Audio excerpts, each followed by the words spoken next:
You people who are saying that men torture women, the torture that you are trying to talk about, you are giving it a wrong definition. How? Okay. Mwemulowooza torture kukuba. It's like this. Omukazi okimanyi ne bw'omugaana ogenda mu bbaala ye agenda kujja mu media ate muwolereze nti you are torturing her. No, at a rate. And I'm telling you, no, go make your research. Let me tell you something. Twabadde wali yesterday wali ekasangati mu office ya family. Nenjogera n'omukyala kwa nabadde na issues engendo gonjola engozi omusajja omu. Ne twagenza okulaba ng'abakazi ensonga ze bawandiba batochari nga teziriimu tebaagala kufumba. Women don't want to cook. Women don't want to be with children. Osanga omusajja aleseewo emmere abaana tebannalya. You get the point? Kiba kitegeeza omusajja w'ensangi zino is a marriage material, omukazi w'ensangi zino is not a marriage material at all. That's why let me tell you something. Abakazi b'ennaku zino, they are not wives. They deserve to be concubines. Anyway, you know why? Because there is that life they watch. It's on socials. Abachala bali mu families. Tugeze, let's say trophy wife. People bali moyo kalibanga mufumbo naye nga yakulaga nti we tafumba omwana alina buli mwana aliko nnaniwe yo omwana ajja just muwamuka kiss how are you, you're smart oba ekinene nyajakera ku makyama mbazo omwana balagemu awo nti abatwala ku ssomero. Omusajja amutwale out agule emmere omusajja aleete ddina omusajja gye baleko omulabi waffe omulungi owa Brown Skin Events nate tukomyewo ne Douglas Sekawo wamu nange namba Nahid host wo nga bulijjo real stories real people. Leero omulamwa gwaffe gutunuulidde ekitonde ekyomuwendo, ekitonde ekigawa obulamu, kyekintandikwa y'emikisa, y'enkomerero, yayogera ekintu ne kiba, yalowooza bwe kinaaba, and that's a woman. Thank you so much and happy Women's Day to all of you. Brown Skin wishes that. Nange ng'omuntu mukyala munnamu baagaliza Women's Day ennungi. It's a day of not only celebrating those who have made it, kubanga batubulira kuba Nabbanja, Honorable Nabbanja, abakyala nga abamaanyi, afande Nareiso, abantu bwe batyo. But even when you're still below their range, you can still brand yourself. Nokyusamu biganye, noterezaamu awakyamye. Kubanga era bwe olaba naawe byokola nti tebijja, olumu bwe bakubuulira ensobi yo gikkirize. Let's embrace change for the better. As women, because gwogenda okuzaala omwana, gwogenda ozaala abavubuka b'enkya, bataata, ba president, so it matters. Your character matters. Happy Women's Day and our show is here. Enjoy it, muyigireemu, temwenyigira kale. Ntudde n'essaga wamu mumanyi. Temwenyigira, agenda bagamba amazima, agenda bagamba ebinyiiza. Naye just swallow the pill. Yes, swallow the pill. Agenda kwogera ebituufu ne byonna agenda byogerako. He's not a sweet talker as we all know. He's not a sweet talker. I don't know Okimanyi. Though I agree with you at times, and at times I don't. The names that are really branding. Yo Douglas waffe. Wow. Tetulina lala. Abatulaba ku Brown Skin So Events. it's your floor. Yeah. Abatulaba ku Brown Skin Events. Thank you so much for subscribing. Thank you so much for watching. Thank you so much for commenting. Thank you so much for actually cutting these particular videos on your TikTok and sharing them to your friends as well. Happy Women's Day. It's unbelievable. I have a passion towards women, but Which angle? I have a problem with them as well. I have a passion towards women, but I have a problem with them. We are going to look and understand about the assignment of women. Why were they created? The nature of a female. You're going to understand all the terms. Banaye munatusonye oluzungu badde ngenzeeyo. Tugenda kutegeera ekitonde kino ekikazi kyeki. Kyatondebwa kola ki? Wawe kiwabizza. Byonna tugenda kubitegeera ku lunaku luno olw'abakyala in the world. Because right now, Abakazi, they constitute approximately to 75% to the population of the whole world. We are 8.5 billion, Abakazi bali approximately 4.5 billion. And mu Uganda wano, ratio yaffe owali omusajja omu waliwo abakazi wana. That is 1 to 4. Tugende maaso. All right, Mr. Douglas. Tuba tutunuulidde mu angles okukyusaamu Tuwamaze ebbanga ng'oyogera ku biki bye bakola ekikyamu, how they drive the generation wrongly, how they set the pace. How can they change all this? Okay, okay, I'm not going to first tackle how they are going to change. Katulabe, what is really causing this? Okay, this time round ogenda kutunulira what's the cause of what these is the women cause of being women being what they are right now. That's what what I'm going creates to. the problem before it comes out. And many people are not really talking about this, and it Okay, really then. baffles me a lot. Okay, One, then. in the 21st century, women are finding a lot of challenges. Asiza n'ekiko. Abakazi basanga okusoomoozebwa kw'amaanyi nnyo. Lwaki ekitonde kino ekikazi kisanga okusoomoozebwa kw'amaanyi? She's living in the world designed for men. You get? Now, ensi eno y'abasajja si y'abakazi. Kiba kitegeeza when this woman actually is living in the world designed for men, already she lost her place. Oba kitegeera? Baabulirawa wano. The Second World War bwe yatandika, abasajja bonna baagenda mu ntalo. Kati abakazi bano ne bayingira factories okukola amasasi, okukola engoye. When the Second World War got done in 1945 there, abaami ne bakomawo. Baagenda okukomawo ng'emirimu gye baali bakola, abakyala be bagikola. That's where working, employment, empowerment comes from. Female empowerment. That's where it comes from. Many What people, a man can do. many people are not talking about this. You get? The role of a man by that particular time was food, sex, bed. Yo omusajja kasitaalya n'afuna akaboozi kwebaka. It was a role of a man at that particular time. Tuyita man in the cave. Byo byalinga bisolo nga tobinyumiza nti kola ki ye yali role yaabwe. Naye bwe baagenda mu ssematalo oyo owookubiri baagenda okudda ng'abakyala bano batandise okukola. Nakyogerako era ne nkibagamba, buli mukyala bw'omukombya ku buyinza tabuzza. Would want to go back. Thank you so much. Again. Yes, it was very hard for many, Yeah. and it's still actually very hard for many. Now, tugenda okulaba ng'omusajja ono akomyewo talina kyakola. Place ye bagitutte. Kiba kitegeeza a woman is in the wrong place and the man is very desperate, tamanyi kikyali. You get? Tamanyi na kyakola kuba already abasajja bo baali defined to provide. Kati kiina bwe kigenda kugazisa mukazi ono avuga emmotoka naawe ovuga aba takwetaaga. Essence ya need for us, actually our identity is provision. The moment you pull out that, we become useless. Even some ladies, once you know I can do this, then why Thank are you. you here? Thank you so much. That's why So, women, wow. men have cars, women do. Men have power, women have power. Kati bategeeza ensensi yaabwe eri etandika okufa ey'omusajja ye nga ye. Kyova olaba kati ate kitandise okufuuka vice versa nti now women are crying. Men are not doing their things. The weight is too Already much. the weight is too much. Already obuyinza mwabutujjako. You wouldn't have actually been complaining. You get? Kozesa kambe kutema muti ate nga jambi. Obuzibu abakazi bwe balina ennaku zino bali mu kuzannya n'akambe kati kali mu kubasala. Gamba balina otemesa jambi. You get? That's where the problem comes in. Let me tell you something. This Second World War, it actually shifted roles. Ekikwaide nti nga ggwe ng'omukyala oba ekikufuula ggwe omukyala is your duties and roles. N'omusajja naye gutyo. Kati the moment roles oba the moment obuvunaanyizibwa buno obuswitchinga, you are going to lose places and you are going to lose identity. Tukiriziganye, women lost identity. That's where the problem comes in. And the moment you lose identity, the more conflict, the more friction that you have internally, psychologically, and even in the atmosphere that you live in. You get it really reflects back. Reflect outside. You get. And bino tebajja kubitegeera kye ngenda okwogerako, tugenda kwogera ku papasi y'omukyala. Papasi y'omukyala abakyala tebagyemanyi.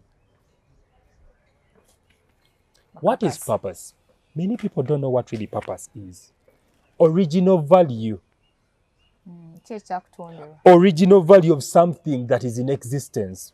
Original value. Nchiddamu. Original value.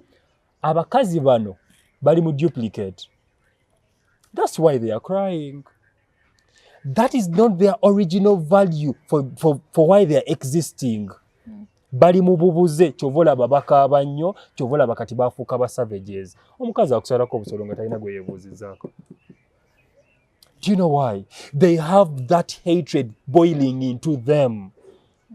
And what really baffles me, media is not coming out to help them. It's just castigating them. Ebakuba ebawa embejja. Wamma muli bakyala, omukyala tebamukola, but he's doing something wrong. You get?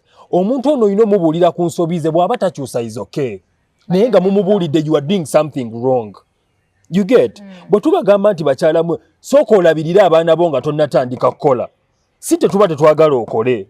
Maliriza eky'abaana. Abaana baleme banywesa nkali, baleme baliisa bubi. You get? That's what we are trying to mean. But the problem society now is massaging the egos of men. Sorry, of women. That's the challenge. Wadde bavuddeyo yes okumanya bino ebintu bali mu nsi eri designed ey'abasajja era kati ebakaluubiriza. You can even feel the pressure right now. Ne babakwasa obuyinza amaka gafa. We are going to talk about the modern woman. As he once said. He's saying again. You get? Ogenda kwetegereza nti ono omukyala bwe yatandika okukola alina kye yafuuka. Pride that comes with money. Ate omukyala buli wobeera mu kifo kitalina bakikyo. Oba owulira amaanyi. Era naye nagamba nti omukazi bamuwamu awo nti kati gw'oba ogula emmere ewaka. Olaba n'omukazi ne bwagulira. Olaba omukazi ne bwagulira socks.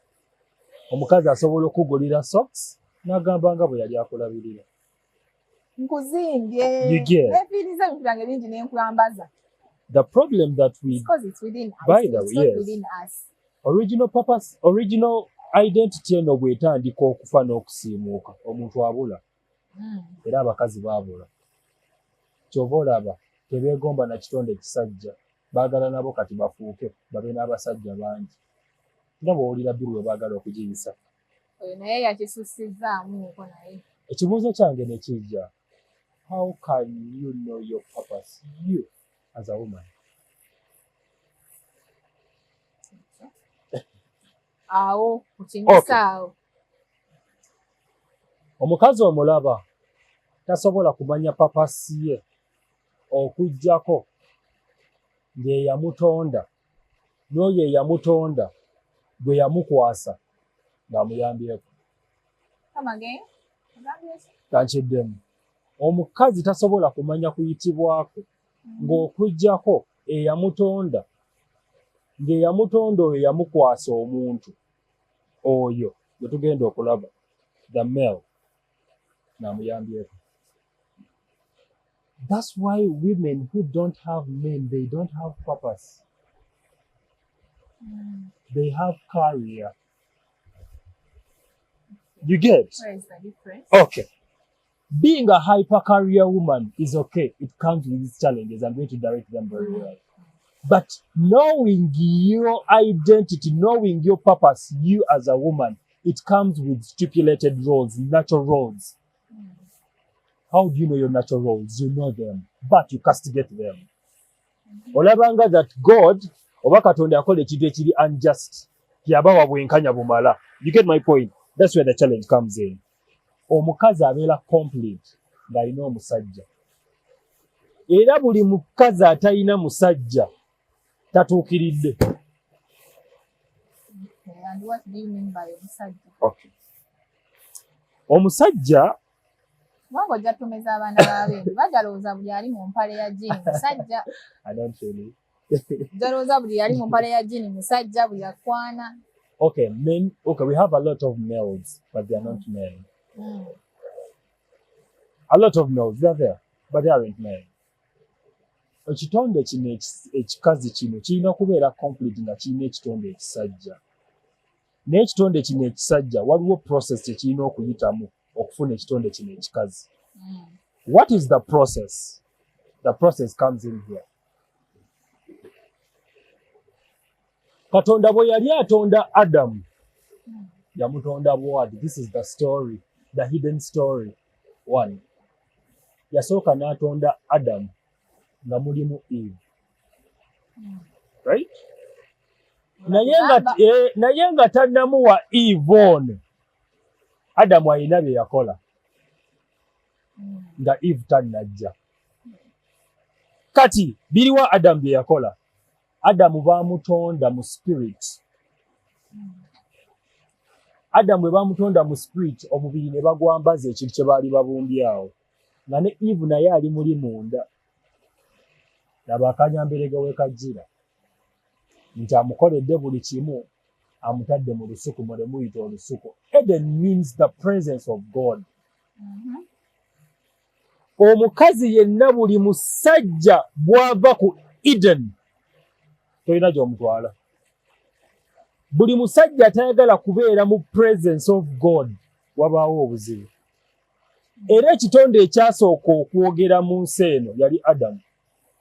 Ki ekigezaako tegeeza? Omukazi oteekeddwa kwogera nga bba otannayogera. You get it? Ogenda okwetegereza nti Adamu ono yagenda okukola ebyo byonna byonna nga Eve tannajja. Eve yalinga nnyongereza to complete him. Ebiseera ebisinga kiri kibuuzo ky'ombuuzizza, ojja kuwabya abaana baffe, simanya biki. You need to get a man who is in the presence of God. That is the Eden. Teyali nnimiro nga bwe mugirowooza. How can we tell? Nga buli omu agenda ku kyaki n'asaba. Ate ku kyaki gye bajja batalabirira baana, era ye talina ssente. Okitegeera. Nakyo ekiri kye nagambye. The problem comes in. The society has shifted roles. We have programming versus nature. Yeah. You get it? And they are birimu obukuubagano obuli awo tebukwatagana. Now you as a woman, bw'oba otegedde ebintu nga bino, ng'oli ku mukutu nga guno, drawn to nature, you are going to have peace. Era abakazi abategedde their nature how it rolls, njagadde nnyo eddiini y'Obusiraamu ejaayo nature y'omukyala. Yes, you know why? Eteeka omukazi mu position mwateekeddwa okubeera. Webale nnyo abalala kye bayita okunafuya. Thank you. Omukyala ono buli bw'abeera mu position ye n'ebizibu tabifuna. Naye buli bw'oseseetuuka nodda, you know, let me tell you something. Teri kintu kikyasinze kumenya nga kubeera mu competition. Women are in competition with men, and yet they are in the world designed for men. That's where the challenge comes from. Kyova olaba muyina agazibu. Yeno generation y'abakazi genda gyeyina agazibu agatagambika. Njirabye, but otusoma ku generations eziwedde. Women had no problems. The thing is not about age. My spirit actually is more grown than anything. Your body. Definitely, that's what I can really tell you. Now, tugenda kuyingirako ko katono mu modern woman oba mugomuyita independent woman. Independent woman ayina characters ze z'aba nazo. Miss Independent. Nga bwe nakugambye programming versus nature we wava obuzibu. Abakazi bano bw'obalaba be bakyasinze n'okudivorcinga. Hyper-educated women, 75% are divorcees. And they initiate that. Do you know why? They become the man they desire to be. To have to be. To be. Mbuuza lwaki? Abakazi b'ennaku zino baagala kubeera basajja. They want. No.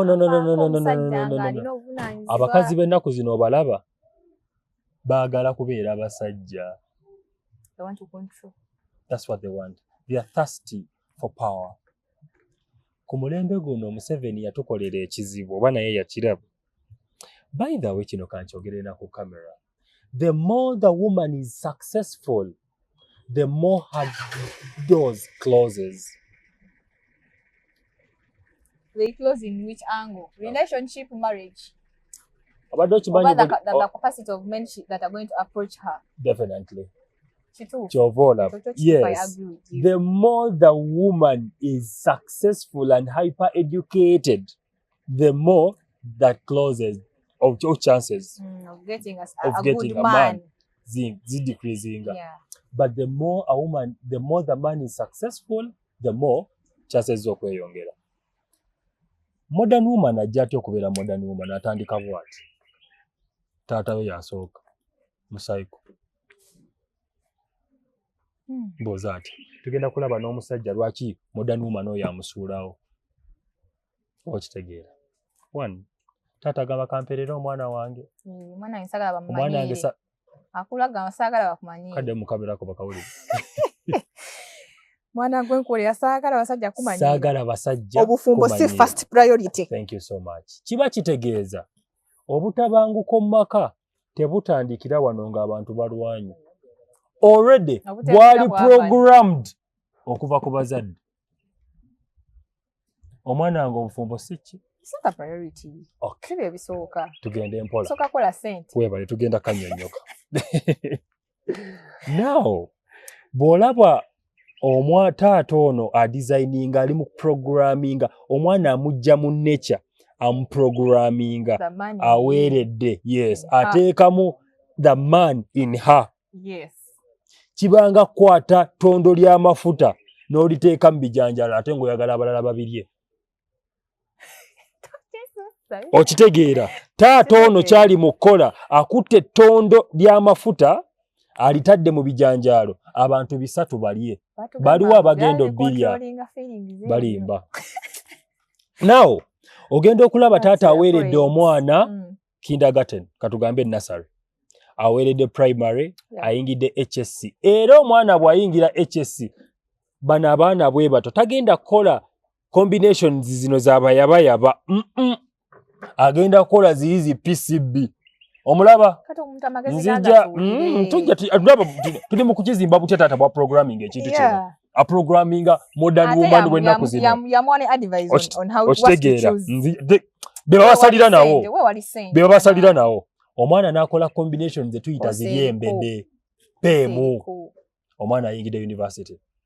Omwana bw'ayingira university awali myaka emeka katubala ayingidde university ku myaka 21 right agenda kola course embede katugambe emyaka 5 ali myaka emeka olwo 20 emeka 26 21 nawe 26 agenda tandika to boost agumire mu career ye ejo myaka emeka ayingidde emyaka 3 tubale bwe tutyo njija emyaka ejo 3 okutandika ku myaka 29 paka ku myaka 38 oba 35 obeera myaka gya kawungeezi kati okutandika kwa 39 n'okugenda waggulu obeera myaka gya kiro. Abakazi bawo bwe twabataminga be bali mu mudibo chances zaabwe ez'okufuna abasajja bano baba bayamba buyambi kuba prime yaye aba yagyonoona nga bujjukira omuwala ono bw'abeera bw'atyo aba tayagala abasajja alabanga ababa mumalira obudde. Okitegeera distraction. Okitegeera distraction. They don't love her. Even some come because of what she has. Thank you so much. Tuvene kwekyo. Tudde wali ku primary today wali emabega. Ayingidde campus atandise okukola. Bw'atandika okukola la bw'ayingira corporate world n'afuna omusajja katugambe ku myaka 3. Omusajja ku myaka 3 amugumidde biki omanyi abakazi aba corporate world akira ku macha biki namugamba hani biki na stocks zizo ne bagenda. The man gwafunye is okay with it. Okitegeera. N'omusajja naye gwafunye ayinza okuba ali mu lately like 31, 32 years. Bagumidde emize gy'abadde akola katugambe tamwoleza nnyo omusajja mukazi agula mmere mu supermarket omusajja clockinga 35, 36. Ebintu bitandika okukyuka nga ne mukama buli yali amukubira esimu n'agamba you know what Diana, I want you to work at a shift jango gikolewo. Omukazi asobola okuleka omusajja mu nnyumba. Omusajja n'agamba it's okay you can't work. Now omusajja atandise to evolve.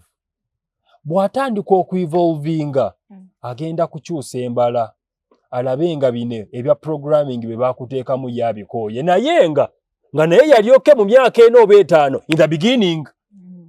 Olaba modern woman bw'agenda okugirajja kati laba omusajja ono bw'atandika okukyusa nga bwe bakubira gamba sigale waka. Buli bw'otafumba mmere agamba emmere y'omukozi si kyajaga njagala gwe abanfumbira. You get? Atandika okulaba nga kiri eky'obusajja jjukira buli abasajja betovenga that 5 years ogenda waggulu twagala to feel the presence.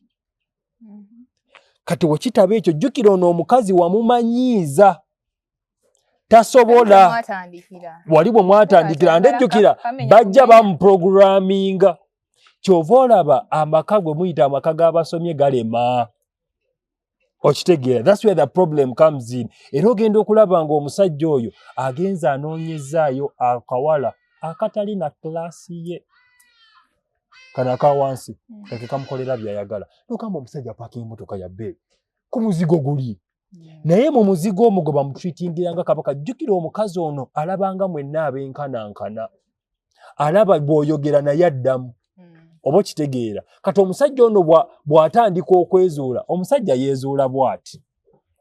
Ngenda bawa process ya butterfly oba life cycle ya butterfly eri bweti katutandike na eggs. Omusajja wabeera mu majja abali mu kweya biki. That's the stage. Ayingidde pupa. Right? Bw'ayingira pupa wano is okay atandise okwezuula atandise career ye akoze eki ayingidde lava. Bw'ayingira lava bw'atandika okufuuka omuntu ayagala omukazi amufunye agenda kuyingira ekisaanyi. Jjukira mu kisaanyi wano omuntu bw'afuukira ekiwojjolo wali. Kati abasajja abasinga beezuula bali mu bufumbo bwe baatandika kyova olaba bufa. Nti aba ayagala okubuuka nga munno oli yalookingira wali. Kankubuulire ekisaanyi kino bwe kyagala okufuuka butterfly by all means kirina okuba era amaka gaba galina okufa kiba tekigenda kuddayo. Now modern woman ono agenda kufuula bw'ati. Nze omusajja tanjooga I don't settle for less. Buli bw'owulira omukazi ng'agamba does not settle for less alina ekimuwaga munda. Bagamba ekiwaga ennyana kiva mu kibeere. Modern woman ono alina ebisoomoozebwa bingi by'asanga nti n'abaana nabo baakuza they fall to be captives. Era ogenda okulaba nga beebuzaabuza babeera n'obuvubuka obuto oba okitegeera. Era agendako ne mukyalo n'atandika okuweerera abaana b'abasisita be naye abagamba wammammwe abasajja tebabajooganga biki naye agamba abasajja tebamuzooginga rich auntie vibe okitegeera naye agamba nti abasajja tebabajooganga. Obufumbo bwe naye bwagaana bwamulema. Thank you so much. Era yafunayo obwana bubiri ku kyalo awo n'aweerera ne bamuwaana bannange anti Suzi oyo anti Suzi yabimala anti Suzi oba okitegeera. Abakazi bwe batyo era bw'ogenda okubalaba ebintu byabwe ebiseera ebisinga they end up dying in the movie. Firimu agifiiramu tine bwafuna obuvubuka omulala ajja n'amulyako ssente ze n'atambula n'agenda. Look at Shakib and Zari. You understand? Ogenda okulaba Shakib moves on very fast than this one. You get? Ono ye movie ye yagifiiramu. The guy is losing nothing. Okitegeera. Ate yakulipiramu akufunamu nnyo n'okusinga ggwe. You get? Era ogenda okulaba ng'omukyalo ono modern woman identity ye kasita eba ng'ebuze. And parents are the one causing this. Identity y'omukyala ebula. Omukyala wandibadde weeyisa otya weemanye kkiriza okubeera wansi w'ebigere bya bbaawo. Omanyi kye kitegeeza? Munnange ne basheeki mbeewuunya tebakinnyonnyola. Ntejjana okubeera like okuba like omwetowaze to your husband. Okay, it's like this. Bw'obanga president ng'oli prime minister tokola bya president. Okay, kiri bwe kiti. Yeah. That's how I understand it. Women make homes. Men build houses. Yes. Your presence will not be enough if you're not doing these 4 things. 1, you need to make sure that the home is full of company. Nze sigenda kukola ssente, sigenda kuzimba nnyumba nga siina ggwe. Your main role is to give your man the company. Abakazi b'ennaku zino they don't give men company and they end up losing them. Nakyogerako era nali ku radio ku Galaxy ne mbagamba buli musajja bw'omubaako ennyo alaba ebirungi by'olina. Naye buli musajja bw'omudistansinga wabaawo abakochupayinga. ate tukkiriziganye right now Nahid omusajjawo abamuyayanira bayitirivu okusinga gwe abasajja bakuyayanira. Sinatuuka waawo nkyali mu 20s. Nanti bolowooza kankaddemu. I've still in my morning time. Kankaddemu. Omusajja right now abakazi bamuyayanira okusinga omukazi butaye bamuyayanira. Wetuleetinga kituufu. Naddala nga the guy has some money. Thank you so much. Ne waba katayina money. Ne waba katayina sente. Sugar mami naye abasajja balina ego ne. Okitegeera. Ajja sigala ajja gy'oli kuba eri bamumanyiira. You get. Nze kankiddemu kino nkikugambe mwana muwala ali eyo. Omusajja mukwate bukatiribiri oba buyita butiribiri. Hold that man with care. Omusajja mukwate omunyweze tota. Anti kiki kyotegeeza n'omukwate obutiribiri? Okay, kyengezaako tegeeza kiriwa. No. Let me tell you something. Nze mbeera n'abantu abasinga obungi nakyogerako era. You people who are saying that men torture women, the torture that you are trying to talk about, you are giving it a wrong definition. How? Okay. Mwemulowooza torture kukuba. It's like this. Omukazi okimanyi ne bw'omugaana ogenda mu bbaala ye agenda kujja mu media ate muwolereze nti you are torturing her. No, at a rate. And I'm telling you, no, go make your research. Let me tell you something. Twabadde wali yesterday wali Kasangati mu office ya family. Nenjogera n'omukyala kwa nabadde na issues engendo gonjola engozo omusajja omo. Ne twagenza okulaba ng'abakazi ensonga ze bawandibwa batocharinga teziriimu, tebaagala kufumba. Women don't want to cook. Women don't want to be with children. Osanga omusajja aleseewo emmere abaana tebannalya. You get the point? Kiba kitegeeza omusajja w'ensangi zino is a marriage material, omukazi w'ensangi zino is not a marriage material at all. That's why let me tell you something. Abakazi b'ennaku zino, they are not wives. They deserve to be concubines. Anyway, you know why? Because there is that life they watch. It's on socials. Abakyala balaba bali mu families. Tugeze, let's say trophy wife. People bali mweyo kalibanga mufumbo naye nga yakulaga nti we tafumba. Omwana alina buli mwana aliko nnaniwe. Yo omwana ajja just muwamuka kiss, how are you, you're smart. Oba ekinene nyajakera ku makyama mbazo omwana balagemu awo nti abatwala ku ssomero.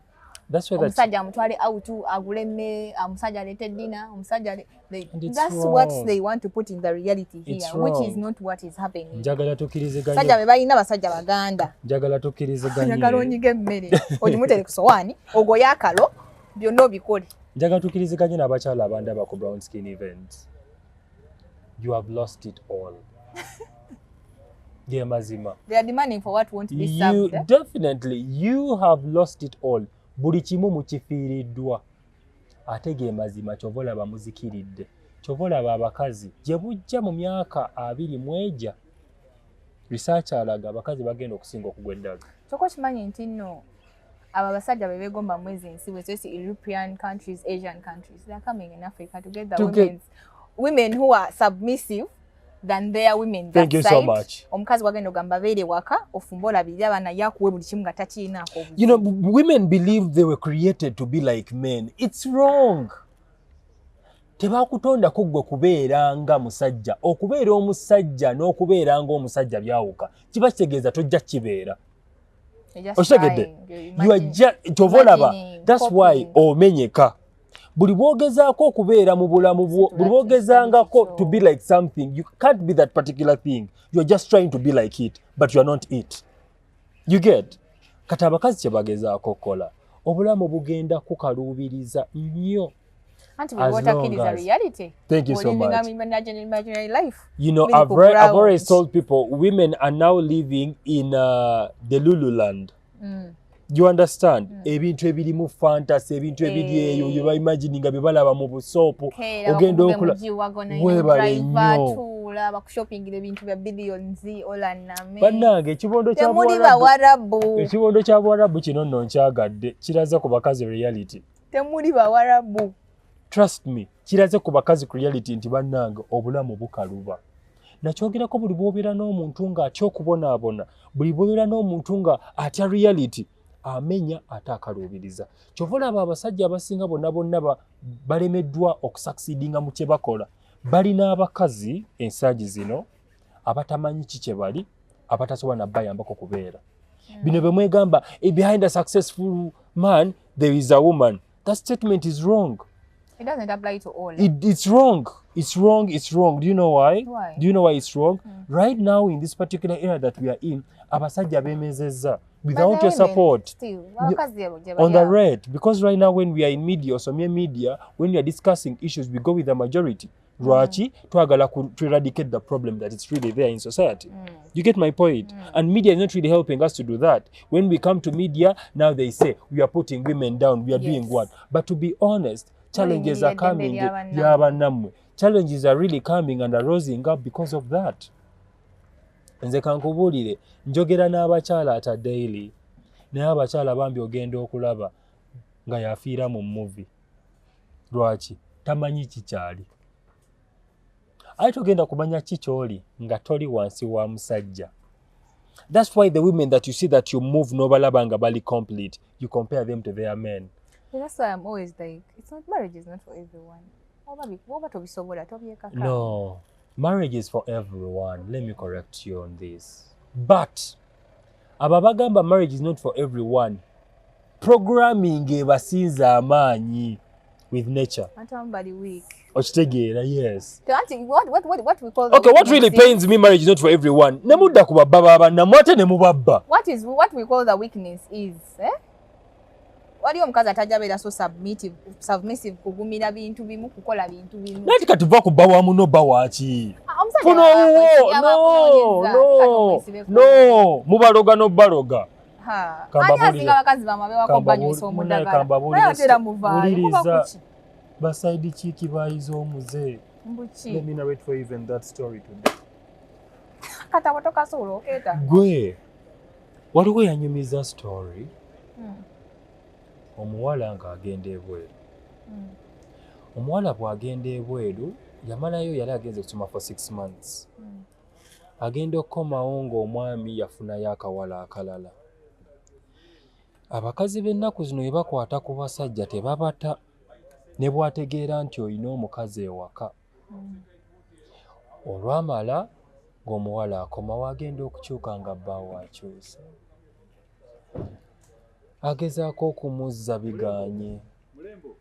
Kyokka amaze omufunisa olubuto. Okumanya omusajja oli naye bambi ndowooza yagwa eddalu naye teyeetegeera. Ajja eno ewa mukyala mu maka ge n'atandika okukaaba. Akawala akasajjike bwe kakuba essimu ne kamubuma. Sirika kyebinyo kwagala waka komawo bange waka. Okitegeera n'asiibula mukazi we ng'akaaba n'atambula n'agenda dde ewa side chick. Side chick wuliriza side chick alina kye yakola okumanya side chick ajooga bwe bagendako mu ddina ngeezo n'omwami biki nga abiweereza munne n'agamba omulaba kye namukola nze amulina nze nkusunirako. Okitegeera atera ali ku remote control. Nanti kye kino kye nkugambye kiba kitegeeza teri kitonde mukazi gwe toyina mulabewo asinga kubeera nga mukazi munno. Have I phrased it very well? Let me repeat it. Your worst enemy is your fellow woman. Nze kyo nkikubuulira. Kyova olaba abakazi abamu bagamba nze bana embeera n'emikwano emirenzi ne mmanyiirira. Ekitonde ekikazi ekikyasinza okukissa wansi bakazi banne. Okitegeera. It's a very, very huge challenge. Ate abakazi bano bwe mutaaweerwe bannanga abakazi temugenda kusigaza abasajja bammwe kasita muneeteeka ku mikwano gy'abakazi. Kati omuntu alage wajjukira mmwe mutugamba nze njagala mukazi wange abeere n'emikwano emisajja. No, it's like this. Let your man be your friend. Nahid. You can't do all. I understand I can't do all, but make sure that you sieve the women that you have. I know, like give them boundaries. Thank you so much. You sieve them. Balikeeko we bakoma. Okitegeera. Nejjukira mmwe temulina ka speedometer oba temulina kapima speed. Nga tebalina kye bakoze toba tokayina. Naye we bamala okikutuusaako abasinga tukkiriza tumale tumaze tuuka kufa. Obweno nga munakunyumiza munayiga best friend wange yayagala bba wange munayi best friend wange yakola bwati. Nze ndaba munnange. Nga gwolooza bistoole bibo. Basuula ne bannaabwe eddalu. kati nga naawe oddaawo wakikola omwana wa munongo celebratinga women nze ndi mukyala muzira oli mukyala muzira nga wakikola mukyala munno chokola cheche as in wamutira future wazingama future ya mukyala munno essanyu takyalina because of you. They are wicked women. Me, what I know is loving someone's man is not the problem, but what do you do? Bichi byokola. Nanti muli babuba. Buba lyofuna olikomya. Kkiriza nti yakusooka yoli. That's why Islam is humbled. Wewe humbling omuntu. Oli waba yakusooka yoli omuleke muleni ye. Tebagenda kuyisa ng'oli. Olaba omukazi omusiraamu. Tebagenda kuyisa ng'oli, truth be told. Tebajja kuyisa ng'oli. They are there batulaga nti they are happy, but truth be told. Waliwo ebibanyiga cause they are in those numbers where they are. Okay. Naye wokkiriza amazima nti nagenda okugyamu eno ennamba ng'abalinga ono abagezako mutuka bambuze kambere wano ebintu byatugaba ne network etera obula. Okubya line network etera okola ki? Etera obula kubanga mubaako bangi. Ola nagala asindeka network ebula kubanga mubaako bangi okitegeera. Koza akantu ako kesitegedde sebo network etera obula. Ejjavaako olumu wa namba 2 lulala eveeko wa namba 3 network ebulire wa namba 1 edde wa namba 4. And in those cases you just bear within the bare minimum. Bagamba amaaso gateeke ku birungi so that otekera ofuna ensaara. Wojjira kiri ekyokuloga kamba siranye bonna abakyawe. Nodibyo bwana toka bigenderamu n'abaana batabiri. That's obviously. Naye ng'oli omusajja wamusanga ne mukazi we kkiriza wabozere yamagumba. It's the bones. I don't know where my future will land me, but whichever the space I will be, kino kibeere ku record. Tojja kumusanga nga nkola. Because no one knows. So obera namba emu enkeera. Olina eddiini. Obera namba emu mukakagagayina ebikigana. Nogagana ng'ogudde mu gaapu za namba 2 3. Naye kambabuuze bakazi mmwe munansonyiwa obbabuuza. Ojja otya ng'oli myaka gy'akawungeezi oba emyaka gy'ekiro. Ojja otya nga toli mbeerera. N'osaba entitlement bwetyo. Tebanzizaako. Tebanzizaako. Nga bali bonna bwe wali mu boyfriend bagasa. Tekyanzijayo. Nesikakana nga ndi naawe gwe wangamba tojja kunzizaako. Nonzikakasa tewangambako nti oli wasi owokubiri owokusatu. Kati lwaki ate bwe mbikugamba wano ng'onyiiga? Eddingo nkwana? Nze mbagamba essaawa yonna. 10 mulimu aba. Oba 10 abasobola okubyogera ebyaddala nakutina muso nagamba na hit. Essaawa yonna. Gwe namba emu naye essaawa yonna.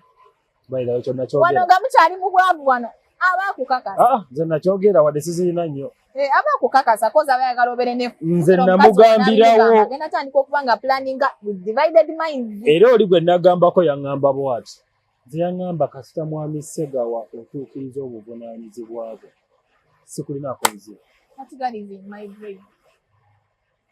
Akwagala nnyo. Akwagala nnyo. Lwaki ne stress ngera mugambe stress nedda. Byonna tesaagaana. Nze yaŋŋamba mwami wange kasita okola obuvunaanyizibwa bwo. No making sure nti mujja wange tantambaala. Teri kinsinga kunyiiza nga kisajja kifumbo kikuzungirako ate nga kikuba oli. Manyirawo essaawa yonna nange ogenda kunsotta. N'abo basajja bassekibotte be mwagala kuba mubafuga mangu. Nze sisobola obwo obusiru sinnabutuukako ddala. Sinnabutuukako era olabanga nti kozi omanya ono ngenda muzaalamu mwana abewaka balaba omusajja. Omaawo naye obufumbo tebugenda kukola kuba ogenda kunsiriwalirako. Era bw'oba osobola ovuma omukyala gwe wabonaabona naye n'omwogerera bwe maso. N'oba teyabonaabona naye. Naye nga yasooseewo. Lwaki osaba oli akasoofu n'ekyemisana ewaani? Ne bannange bakazi mmwe mbaze balaba ne bwe mukyawagana n'abasajja. Okumanya muli bazibu. Temwogera nsobi zammwe mwogera z'abasajja. Njogeddeko n'abakazi bangi even in the afternoons leero njogedde n'omukyalo ono. Naye nga mulaba akasaka akuba konna akakuba mwami. Aba alina okakasa eggwanga nti ensobi ebadde yiyo. Ne mugamba kale byonna mbiwulidde omanyi temukakamu nnyo nga ndi ku ssimu. Ne mugamba kati mbuliraako ku nsobi zo ggwe z'omanyi ze wakolera mu bufumbo. At one point tewakola wadde ogamba weetonda. Yagamba nze nali omanyi bagamba nze nali perfect. tekisoboka bwatodo we boogera nze obwange bwali butono nnyo nemugamba kati obutono gyebuli ate ono ye bwe bumuluma ennyo ye nakola ebinene era ogenda okulaba ng'ebintu bino nga tebigenda kuwakibwa ebiwasisa abasajja basinga banyamba si bingi Simozimojola abakazi be munenyambu yali mu luxury yasanga ono. It's because ye tebamulese kubeera accountant wa business za family. For me, I knew what I came in for. The guy needs peace. Ayagala wajje wange. I put a smile on his face. Nchereza ne wendi banine ebinyuma. Tebigenda ba priority. Kubano banga ali ku mulimu. Nina akantu kenzudde by the way. Buli musajjawo bw'omulaga ekyokukola. Buli musajjawo bw'olaga nti omutegeerera. Naye omusajja agenda tambula ku biira. Tebagala weefule nti otegeera nnyo. Ino beera omusiru. Buli musajjawo bw'oyagala awulire nga bw'owulira. Agenda tambula akuviire. Kankubuuliyeyo kano ku kamera kanyumire ne ku kamera essaawa zino. Otyo? Abasajja mulekeraawo okuwasa abakazi. Kuwasa omuwala. Yawukanira wa? Abakazi mugenda okubawasa ng'abasajja bangi baabafuula dda abakazi. Ntegeerekese oba kankiddemu basajja mmwe mulekeraawo okuwasa abakazi muwase abawala. Kyawukanira wa? The moment you as a man you get a girl, it's very easy for you to teach her. It's very easy for you to mold her into a woman that you want. But at the same time, it's very easy for you to manipulate her. Definitely. Twagala omukazi. Where you do that wrong. No. Twagala omukazi gwe tusobola okumanipulatinga. Why? Twagala omukazi gwe tusobola okulimba. Abakazi nga banamboze ku TV ne mugamba abakazi bato betwagala. No. Kazi ategeera. Balimba. Si betwagala. Tebakulya coin. Twagala omukazi gwe tusobola okulimba ne byalabako. Tekiyiya, gy'okizza gye kidda. Twagala omukazi gwe tusobola okulimba ne byalabako. Buli bw'ofuna omukazi nga mugezi nnyo agamaka gafa. Ky'oba olaba ofuna omukazi kati nze ndabira wano. Sisobola funa muwala, sisobola funa mukazi asooka myaka 25 muteeke waka. Sobola ekyo kikola. Asambye liigi. Sorry, asambye liigi. Aba asambye liigi. Sobola kufuna osambye Bundesliga, osambye Premier League, osambye Europa. Ate nkuleeta ewange. Oba ne experience mu kisaawe. Kyobola bannakugamba. Nakugamba. I don't need an experienced woman. No. And what? Saagala mu byonna, saagala. Lwaki oba omutwalo? Nante abasajja kati yensobi gye bakola. Kyova olaba abakazi abo babeera bagezi nnyo basinga. Nkwegayiridde musajja gwa ndaba. Funa akawala. Va ku mukazi funa akawala. Akawala okalimbe ne kyokalabako. Submission eno egenda kujja mangu very easily. Oba kitegeera. Egenda kujja mangu. Submission tegenda kujja mangu ng'ofunye omukazi. Bangi abamufuula omukazi ne bamugjamu ekyobuwala. Mwami Douglas n'ensonga ze nga bulijjo atuliiriddemu leero abadde fair omuntu yenna oba otegeera leero sikubye abadde akuba naye nga wawumbawumbamu naye kale era n'amala n'abasotta naye kale Douglas tukumanyi leero kale nze I believe today buli kimu ky'adayogera kituufu nze nange mbirabanga waabiraba. I believe women bakisusiza omuntu akkirize w'oba ojjidde mu layini mu bulamu bw'omusajja level k'ojjidde kw'oba obeera gumiraawo okkiriza nti mukama yakugerera obwa namba emu tebwajja oli namba 3 namba 2 bali bonna baleke buli omu gy'ali ate buli wokkiriza nti mukama nti numbers size zifuga what you have between you and your man. Kakanya akajanja. Tuula temunoga baana babengi. Temusiranya bakazi bannammwe. Tomera nsingo mpamvu because bamuzimbidde kalina nga gwe yo tenatuuka tebagenda sooka zimbira gwe nge yasooka waakyali awo muzigo. Era abasajja bwe batomanyi ssaawa yonna ajja kwefuulira. Baba yeefuulidde oli naawe kiba kijja oba olina okwenyweza. Nze ebyo bye byange Douglas. Okay. Bawa akasembayo. Bwe buno obubaka bwange. Tulina kye tuyita Abba mu Hebrew. Abba kitegeeza taata, father. Nkusaba omwana omuwala ofune taata. Nkusaba omukazi ali eyo funa taata. Kyova olaba bwe mba ŋŋenda okukusabayo ewammwe sisaba maama, nsaba taata. Ekitonde kino ekikyala kitambulira mu mikono gya taata, ava mu taata adda mu taata. Buli bw'ava mu taata n'adda mu musajja afa. Kyova olaba muzikiridde. Men were created, women were made. Kaddemu. A man was created, a male was created, a woman was made. Byawukanirawo. Oli kitonde kye baawunda, kye baakola. Baakiwunda. Oyina ebyenjawulo bingi nnyo by'osobola okukozesa ebintu bye baakuwunda nabyo ku mubiri. Tebaakutonda gwe kubijaajaamya. Nkusaba. Otegeeza n'okuwunda decorating. Oyina amabeere nze ge sirina. Now I just created flat. Kyova olaba figa z'abasajja tezikuba. You understand? So, mbasaba njagala otambulire mu mikono gy'abataata. Va mu taatawo, odde mu taatawo. Tolizikirira. Bwe buno obubaka bwange obusembayo eri abakyala. Tubeebaza nnyo emirimu gye mukoze, naye muzikiriza ensi eno. Ensi eno egenda kuggwaawo ku lwammwe. Mubadde mukimanyi nti ne mu Geyeena mu abagenda okusingayo obungi. Mu ggulu abasajja be bagenda okusingayo obungi. Kalumamu ku mbeera gwe nga bw'ogiraba abakazi be bakyasinze obutaagaliza abakazi bannaabwe. Luno olunaku njagala olucelebrating naye ng'olucelebratingira n'amagezi nga toyina mukazi munno gwe wali olumye, toyina mukazi munno gwe wali okyaye, toyina mukazi munno gwe wali okoledde mwana we kibi. I want us to be very genuine into our souls. Bakazi mwe mubeere n'emitima emirungi. Kyova olaba mudibye ate mugenda kudiba muli mu midibo. Atakumira mpeera abankumira omulokozi. Amina. Have a good day. Bye-bye. Happy Women's Day, actually. Happy Women's Day. Abachala. Era abachala. Mama wange omukyala omulungi Nangonzi Esther Wenyonyi. Nkutumiddeko nnyo happy. Oli mukyala gwe muzira. Ajat happy Women's Day. Wazaala nze n'okunakuna. Yakwekuula banga kuba yalimeze bbanga. Atakumira mpeera mama akumire.